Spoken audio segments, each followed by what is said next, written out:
waxee dafay jàppale les paysans wala baykatu soble yi les producteurs ne da leen di jàppale ci ay moyens subventionné leen et cetera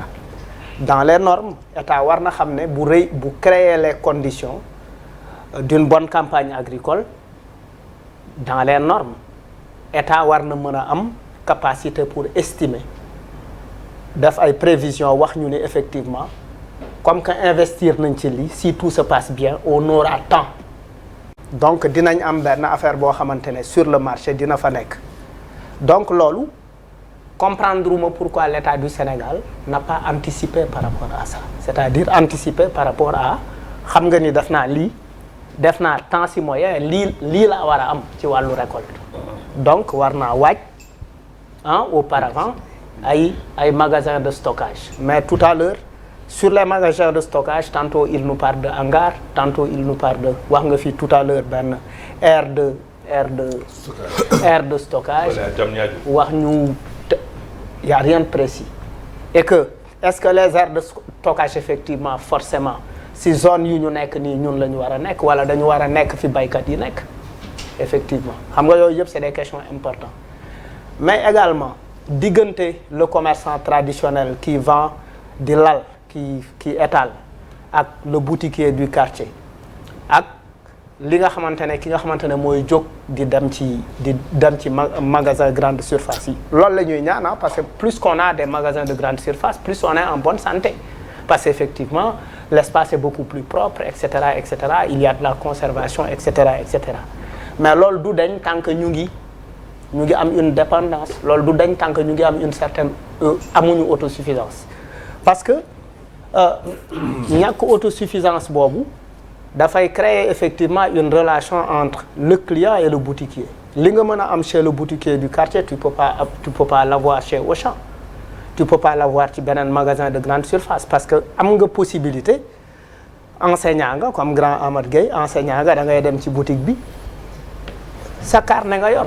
kon grand dafa am carnet. oui dafa am carnet nga yor ñu bind démb jël nga fi café jël nga fi. suukar non mais je le vois c'est des choses que l'on voit tous les jours dans nos quartiers et puis relation boobu noonu li secret bi boutiquier bi di xam. ci biir koñ bi et cetera keneen xamu ko donc en réalité li ñuy dindi ci loolu. nous avons pour man. C'est vrai, il y a énormément d'efforts qui ont été faits dans le domaine de l'agriculture, dans le domaine des infrastructures, etc. Mais boo xoolee muy sow bi jógee Linguère muy sow bi nekk Linguère on a énormément de litres de lait qui pourrissent on a énormément de mangue en Casamance qui pourrissent parce que effectivement ci chaîne bi ci chaîne bi am na benn maillon boo xamante ne état ci la war a taxaw te taxawu ci. am nga ay boy yu ndaw yoo xamante ne ñu ngi jël gaal yi di dem am nga suuf am nga ndox am nga naaj maintenant yaa ngi lebi xaalis au nom de la jeunesse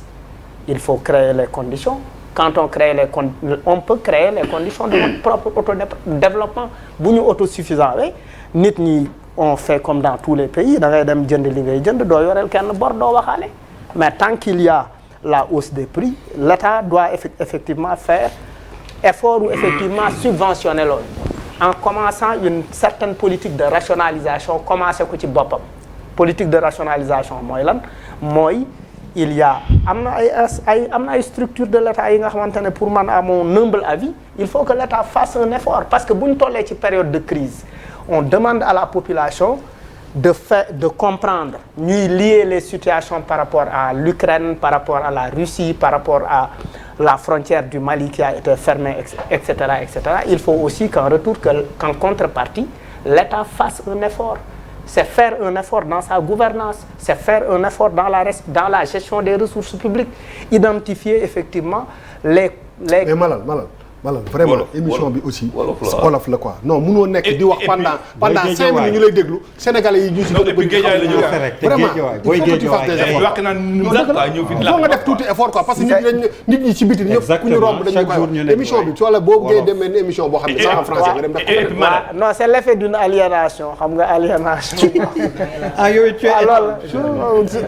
parce que li ngay wax dafa am solo non dégg la c'est vraiment non yàlla nañu yàlla musal ci jàng ci làkku keneen lii yëpp ay problème la ay problème la également ci suñu développement non ay problème la ci suñu naataange parce que effectivement parce que kii bi muy wax ak Charles léegi victime nga quoi bi muy wax ak Charles je ne suis pas fait sûr qu'il a fait les def na ay universités yi Charles défend mais nit la boo xamante ne buy wax dafay sukkandiku ci xam-xam oui dafay sukkandiku ci travail de terrain parce que yaa ngi ci biir yaa ngi jaay yaa ngi jënd yaa ngi yenu di yóbbu et cetera Malal une précision oui 2022 bi ñu nekk diggante novembre 2021 directeur nga jàppale ma ci 900 milliards yaa ngi naan état bi dina def effort